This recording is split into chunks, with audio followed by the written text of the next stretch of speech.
Hey folks, welcome back to another episode of the Brand Builder Show. And in today's episode, we are talking to a verified brand builder himself, Todd. Todd, welcome to the show today. Thank you for having me. I'm excited to be on the show. Yeah, man, I'm looking forward to diving into your story, having a little talk through your brand, the brand that you've been building. I've had a little look at it and it looks incredible. So I'm looking forward to picking your brains of how you've done it and all the things that you've done to build it up to where it is today. Speaking of which, give us a bit of background on yourself before we dive into all the questions and how-tos, etc. Let us know what you've been up to the last few years and what you find yourself doing today. Sure. So originally from Cleveland, Ohio, Midwesterner.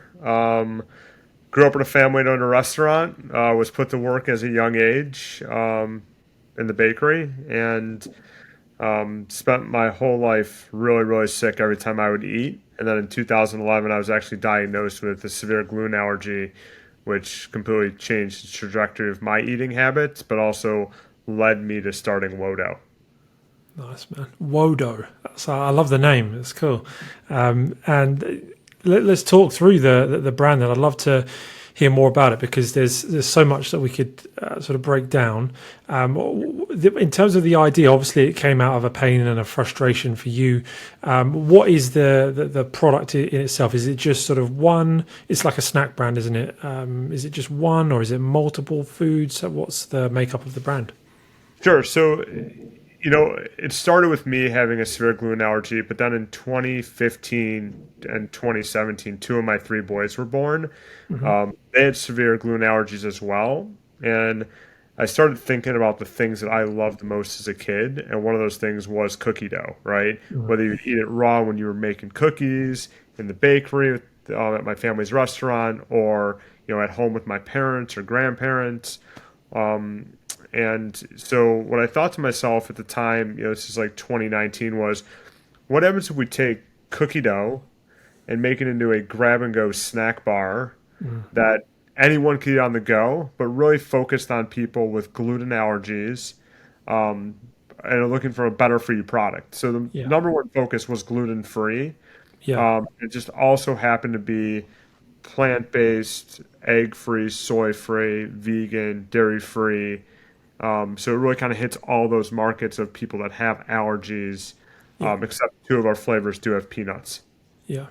And that's a lot of criteria to meet. And I'd love to go back to the start, I suppose, with product development, because that must have been a challenge to hit all of those criteria when you were developing the product. It can't have been easy to formulate everything. Is that something that you've been really hands on with, or have you just sort of used a company that already had a pre-made formula? How did that whole side of it work? Yeah, so we did not start with a pre-made formula. We didn't use a company who said, here's two recipes, just kind of pick one. Yeah. Yeah. Actually, the original recipe we came up with in 2019, by early 2020, we had recognized was not the right recipe to go to market with. And that had been like version 19. And so, actually, Wow. right as COVID was hitting, we went back to the drawing board and completely redid all of our recipes to make sure they tasted just like cookie dough, Yeah. Yeah. not a protein bar, right? Because Mhm. there's a lot of protein bars on the market. There's a lot of cookie dough flavored protein bars, and really for us, we want it to be the first cookie dough snack bar, true cookie dough first, bar second. Yeah. And so we spent a lot of time thinking about like, okay, how do we get the right taste texture combination? How do you get the right flavor profile? So today we have seven flavors: chocolate chip, brownie batter, sugar sprinkle, peanut butter chocolate chip, and oatmeal. So Mhm. kind of like all your traditional cookie flavors. And then kind of what transpired over the last year was a lot of our core customers kept asking us, "Can we bake your bars?" Mhm. And we'd be like, you can, but they're not really meant to be baked. Yeah. So we're now launching a ready to bake, completely allergen friendly cookie dough Very cool. that actually has to be refrigerated. So our bars today are completely shelf stable. So you can eat Mhm. them on the go, out of the fridge, however you like your cookie dough snack bar. But our ready to bake we're launching is a purely refrigerated product. But it tastes, when we created it, we really tasted with the idea of if you have an allergy, you can't eat your traditional Nestle Toll House, or Pillsbury. And so we really worked on creating a recipe where the cookies baked more like a traditional chocolate chip cookie and sugar cookie, Yeah. unlike typical gluten-free or vegan products that maybe bake more like a shortbread or have like a potato taste because they use potato starch. We don't use any potato starch in any of our products. And you mentioned your history in a bakery. I imagine that was quite an asset to you, was it? Well, I mean, I was only 5, so it Oh, wasn't okay, that right. much It was investment, quite early right? on. My parents would go to work and they'd put me in the bakery because I could mix and Yeah, kind yeah. of help put some bread in a pan and do stuff like that and eat a bunch of cookie dough and stuff like that. But I would say it was the foundation of loving, being in a family-owned restaurant, loving, Yeah. desserts and sweets, and then having a gluten allergy and not being able to eat those things Mm, kind of set me on this path to be like, okay, I want to create something that, I love, right? I like mm, eating sweets. I like eating cookie dough. My kids can't necessarily do that today, and neither can I because we have gluten allergies. What do I go out and create that we can eat, feel good about putting in our bodies, and then share with the, tens of millions of other people out there mm, today that have some sort of allergy that affects their life by choice or by necessity? yeah. And then what is making a, I don't know, I'm kind of asking a lot about this, but it's quite fascinating for a lot of people. I think that like you just sort of sit there with a load of bowls of ingredients and just mix them and guess and taste and then eat some more and try some more tomorrow. How do you do it? So, I'm not a chef by training, so I Yeah. actually started working with someone who just had a lot of food experience. Okay. And she's based out of California, and her and I just kind of would go back and forth with, let's do this, let's try this. Like we really kind of worked, I worked hand in hand with her, giving feedback, talking Mm, about different ingredients, like thinking about, like, okay, what should this really taste like, right? Like, how do we get that nostalgic feeling of going back to being a kid or a parent, sharing that experience of making cookie dough? And again, it's not, like I said, like when we first started, we went through 19 iterations to get to a soft launch. And yeah. then once we realized exactly what we were going for, it really took us just a couple iterations to really hone in on the right recipe, Yeah. the right ingredient makeup to get to really to what we felt was more of a traditional cookie dough bar, and now a ready to bake cookie dough. Yeah. Is it a lot of admin and hoops to jump through in terms of the food standards and the certifications you need, etc.? So for us, we looked at as being gluten free ourselves. Mm, We felt it was very important to be certified gluten free, mm, just because saying a product is gluten free doesn't mean it's gluten free, right? And okay. so by going through the certification process for certified gluten free, they really go and look and make sure that everything is certified gluten free. So if you're giving it to someone who has a severe if you're severely allergic to gluten, I feel good about them safely eating my product. Yeah. Next was non-GMO project verified, and again, that's just a no-brainer, right? Like, I want to put, I want to feel good about what I'm giving people myself and giving Hmm. to people consumers to put in their body, and so it was, I felt, you know, nobody wants to eat products with GMOs in it, right? I Yeah. Yeah. mean, nobody wants engineered products, and that's what a lot of the big brands are doing today, right? I mean, you could see it, Mm, and you look at the ingredient labels, right? It says bioengineered, right? mm, That's not us, right? We want to feel good about what we're making, what people are eating, what people are putting in their bodies. We are also Our product today is sold in two of the largest school districts in the U.S. today because it qualifies as a full grain credit. So it can be served as breakfast or as lunch. There's 19 million meals served in schools today, K through 12. And so, non-GMO is very important to that, right? Like we yeah. know we're putting good things in kids' bodies. Yeah. Yeah. And then last, we thought it made sense to be kosher, so we're OU kosher, Hmm. and because a lot of people look at OU kosher as kind of like a health standard, right? Like if your product's kosher, it's gone through some level of scrutiny. Mm, So from the kosher, from the non-GMO, from the certified gluten-free, it really kind of makes you hone in on saying, okay, we're doing the right thing by getting these certifications and allowing people to understand that we are a safe product. If you're looking for kosher products, if you're looking for non-GMO verified products, if you're looking for certified gluten-free products. yeah. No, very cool, very cool. So you got your first product in place. Now, I'd love to bring it back to the branding.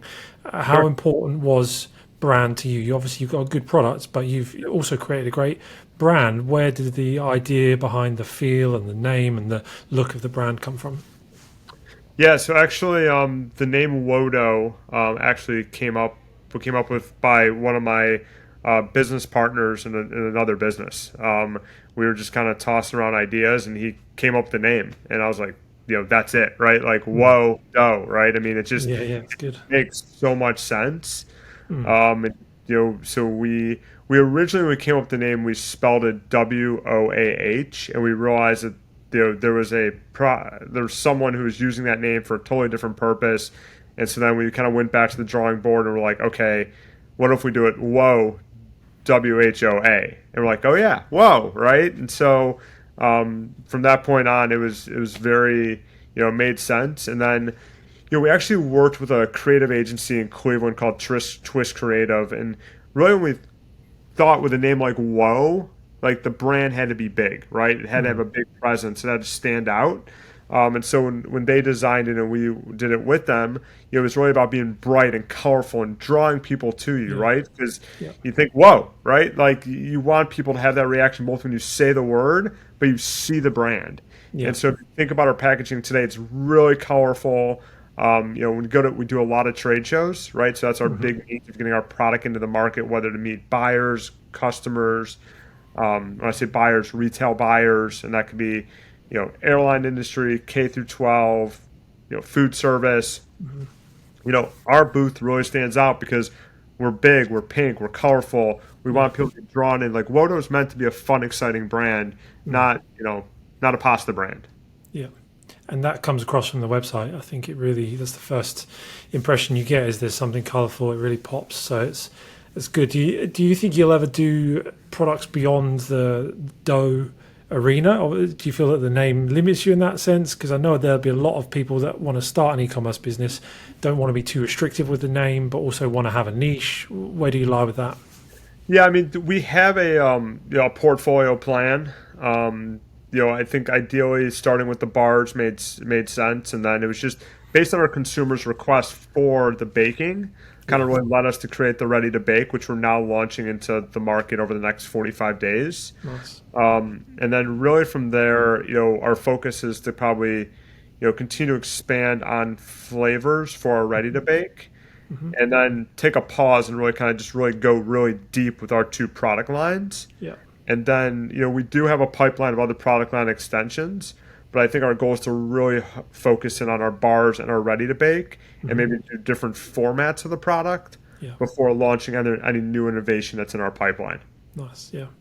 Awesome. I'd love to learn more about how you do sell the products. You've mentioned a few ways there, but if we were to take it back to the beginning, how did you get your first sales? What was the launch strategy for the brand? Who was your first customer? So our first retail customer was a local grocery store. It has 23 locations called Heinen's. Hmm. And I actually, I felt by being local, we had to start local and go really deep here. Hmm. So got into that store pretty quickly. I actually happened to meet the chief operating officer of Heinen's, and he introduced me to the buyer, and the buyer said, you know something, you're local, I'm going to give you a chance.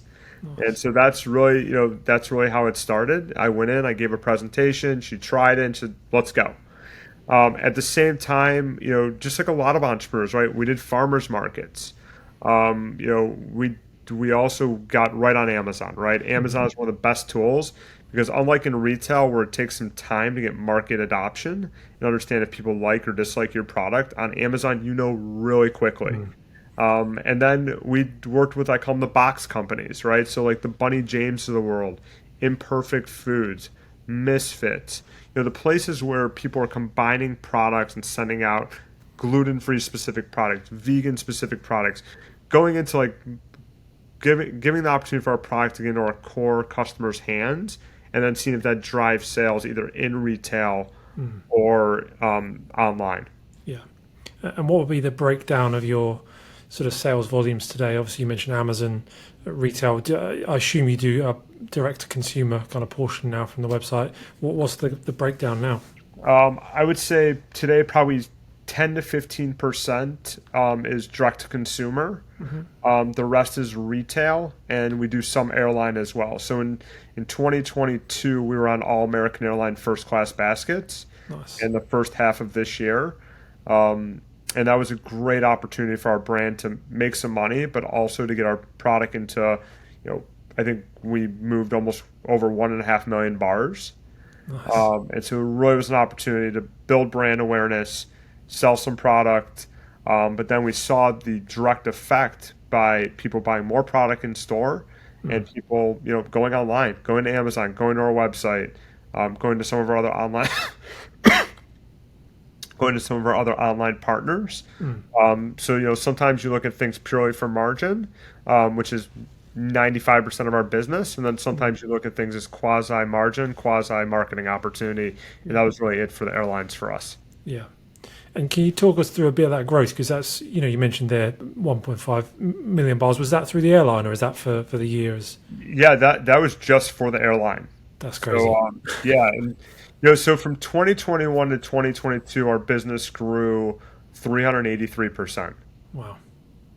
And so it's just, exceptional growth. And we continue on a very strong trajectory in 2023 and Yeah. even looking forward even stronger in 2024 because one of the other core markets we opened was the K through 12 market. Yeah. Which that would be huge, right? Yeah, I mean 19 million meals per day served in schools in the US, 5.6 billion per year. And kids seem to really enjoy our products. Yeah. Yeah. One school district alone buys 10,000 bars a month. That's crazy. Yeah. And have you gone international or is it still just in the States? We have some international business, but we haven't gone deep there yet. We're really focusing stateside first, and then we'll look to push international, most likely probably mid to late 24 into 25. Yeah. Nice. And how's the team grown as you've grown as a business? We've continued to keep it pretty lean, just because we are a startup and you got to be lean, right? I mean, you'll see I do a lot of the trade shows myself. We have a small team. There's some of our team are part time. A lot of people carrying a lot of hats. But I would say this: without our team, we wouldn't be here today. Yeah. Like you have to build a good core team around you that's dedicated to building your business with you and believes in your mission. Yeah, absolutely. What are the main functions that your different team members hold? Sales, marketing, and operations. Okay. And when you think sales, it's not just traditional sales. It's also like sales operations, trade shows. To date, we've probably already done 25 trade shows this year, and we have another 10 over the next 45 days. Yeah. And for the retail sales, do you have to pitch them a lot, or are you getting them come to you more? How is that working? So a lot of times our first connection with retail is at a trade show where we're meeting buyers, they're trying to buy our product for the first time, and then it's the follow-up loop, right? And what I would say to anyone out there who's thinking about starting their own CPG brand, that it's a long game. You meet a buyer, they place a huge order. It doesn't work like that. Yeah. There's a review process, and it could be years. I mean, we actually just got into a retailer recently. It was Albertsons, and it was a 2-year process. I mean, because it's like they may review in August of every year, and you may meet them in September, and that review in August might not be for the following. You may not go on shelf until the following, 8 months later, and so you're always kind of a year and a half out from when you have that. It could be up to a year and a half out from that first time you meet a buyer. Yeah. You talked about some of the growth you've seen. How have you financed it? Have you taken on financing, or has it all been bootstrapped? So today we've completely, the core team is completely self-funded the business. Yeah. We are looking at right now raising capital just to accelerate our growth. We see some really big opportunities in front of us, and we feel like now's our moment, and capital can help accelerate this opportunity for Woda. Yeah. Have you got any hesitation about that or any fears? It's a big step to take, isn't it? It is a big step to take, but I recognize that we can only take the business so far without it, Mm. and at some point you choose either slower growth or faster growth. Yeah. And if you look at the categories we're going after, the bar sec, it's very crowded, but the Yeah. ready to bake set is not so crowded, and so we think there's an opportunity to blow a hole right into that market and really gain market share. Yeah. And so our team's kind of decided, let's go for it. Let's Yeah. identify should we have the right amount of capital to raise, what we'd use the funds for, and go on and raise the capital to accelerate our growth. Very cool. And in terms of manufacturing, how has that evolved over the years? Have you had to change manufacturers as your capacity has grown? Yeah, so when we first started working on the product, it was just in an exception.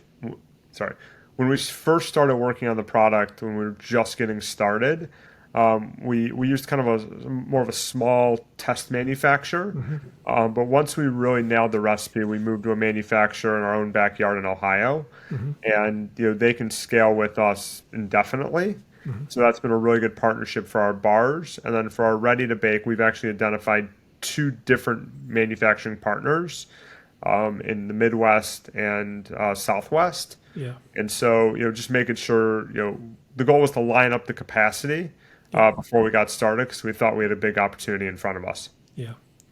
Producing edible goods is obviously a challenging, aspect. Maybe you don't think it is, but I'm used to like just hard goods, But edible stuff is there's other challenges too. What are there some challenges you've faced with manufacturing? Things you've had to be aware of and didn't maybe realize and have surprised you? Anything like that at all? I wouldn't say there's been major challenges in the manufacturing process, Mm. but I'd say because of COVID and supply chain issues, really sourcing ingredients. Right. Yeah. So I've gotten really good at having different you know suppliers for every ingredient we have, so that way we always have redundancy. Yeah. Because listen, if you don't have ingredients, you can't run your product. Can't run your product, you can't sell. You Yeah. got a problem, right? Yeah. So Yeah. to me, it's it starts with the ingredients, then manufacturing, then selling. And so, I've worked really hard on shoring up our supply chain around ingredients, materials for packaging, so that Mhm. way, we have what we need to get our team the product they need to sell. Yeah. Definitely. Have you faced any other challenges? What are the biggest things that have you ever got to any points where you thought it might all cave in, or has it all just been plain sailing? There has been different points. I mean, there's always things that come up, and sometimes you just can't even believe things that Mm. happen. Um, you know, 6 weeks ago, we were at the airport flying to fancy food, and our flight got canceled at 7 o'clock at night, and we had to be there by 8 a.m. the next morning. So the team literally, we left the airport, got in a car, and drove, and arrived at 2 a.m. We were just on the road this last week, starting on Monday for a full week, and my team was nice enough, kind of said, hey, I said, hey, can I fly home Friday night so I could be with my family? They're like, sure. Saturday night, I get a call. The car broke down an hour and a half away from our office. And so at 8 o'clock at night, I jumped in the car and had to drive, a couple hours to get the team, get our product, 'cause we had some of our product left from the show that we had to reuse for the next show. And so, was up all night, didn't get home till almost 1:30. Mm. Just there's always things that come up. There's always challenges you have to overcome, Yeah. and sometimes it's good, sometimes it's bad. It really is difficult, right? Like you hear these stories, you're like, oh, this isn't going to happen to me or us, and it does, right? Like no one's immune to the challenges, and no one's there's the good and there's the bad with everything that happens in being an entrepreneur, Yeah. and sometimes it does take you to your tipping point. Like you sit there at night, and you're like, what the am I doing, right? Like I've been on, Saturday night I get home, I'm like, man, like I am just wiped, right? Like Mhm. I've been traveling for 5 days. I'm just had to drive 4 hours, 5 hours, like and again, there's no guarantee of success, right? You can Yeah. work really, really hard, but starting a CPG company is not a 1 year and it's sold, right? It's most of the companies you hear about, whether it's Perfect Bar, Hugh Kitchen, Tate's. I mean, the list goes on and on that, 10, 15, 20 years to build a business. And we're really only 3 years into the market, so we know we have a long road ahead of us. Yeah. Which is a perfect sort of segue to the final question I wanted to ask, really. You've talked a lot there about how you still feel, even though you might be selling millions of bars, it's still very much like a scrappy startup. You're having to hustle, and I love that, by the way, that, yeah, you're selling all these bars, but yet you want to pick up the carload of bars that you've got from one place to take it to another, and they're precious to you. And I love that spirit, and that's what an entrepreneur needs to be. But where is that going? You talked about that 10, 20-year journey. Do you think about Wodo in the mindset of, I'm going to go do X, Y, and Z, and then I'm going to have this final outcome? Or is it just, I'm enjoying it, I'm just going to keep on building it and see what happens? Yeah, I think right now we're at the point where we just want to keep building it, right? Like, Yeah. I mean, we've had good reception by the market regarding our bars, and the reception has been just as good, if not greater, for our ready-to-bake cookie dough. And so we think we have something really special. And so right now the team is having a lot of fun building it. We believe we're creating a product that's impacting people's lives in a positive way. We're giving people this opportunity to make cookies with their family. So if you have someone in your family who doesn't have an allergy and someone in your family who does, you can now make real chocolate chip cookies and eat them and enjoy them together. And so I think right now we enjoy it. Yes, there's challenges, but there's challenges in everything, right? If I wanted to work for someone tomorrow, there'd be challenges, right? Yeah, for sure. And so right now I control my own destiny. And that's what it is to be an entrepreneur. You control your future.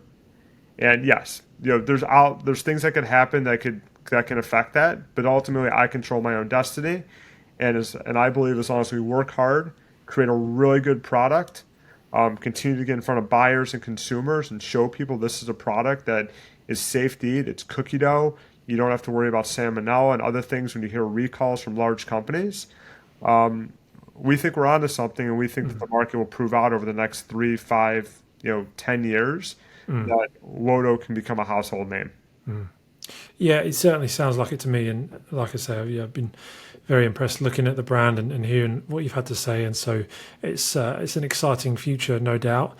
Final question I'd love to ask is just any parting advice you'd give to anyone that's looking to start a passion project, whether that be food-based or other-based, just at the beginning of their journey. What's the top bit of advice that you would give them? So there's no such thing as an overnight success, and make sure you have product market fit. Very good. Very good. Those are my two biggest pieces of advice. Yeah, definitely. No, that's really good. Really good. You've certainly got product market fit with Wodo, and it's going to be an exciting journey. And I'll certainly be watching along to see how it all unfolds. If people do want to pick up some bars and check the product out themselves, where's the best place to get hold of them? So Wodo.com or Amazon for the bars, and then if you want to try the ready to bake, go to PlantX. Perfect. Well, we'll leave links to the website in the show notes and the description as well. Todd, it's been great to have you on the show. I really appreciate you taking time out, especially seeing as you've been traveling and you've been busy. It's an honor to have you on the show today.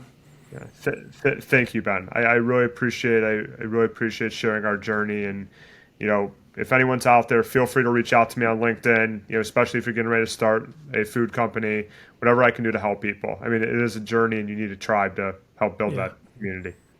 Yeah, amazing. That's very generous of you, and I'll include the link to your LinkedIn as well, so people can reach out there. That's amazing. Thank you very much. Great. Thank you, Ben. Have a great week. You too.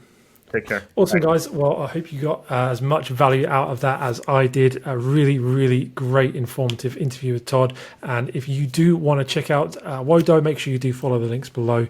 Check it out in stores near you, I'm sure, everywhere, all over the country, all over the world at some point. And thanks for being on the show today. And we'll see you in the next episode, same time next week. Take care.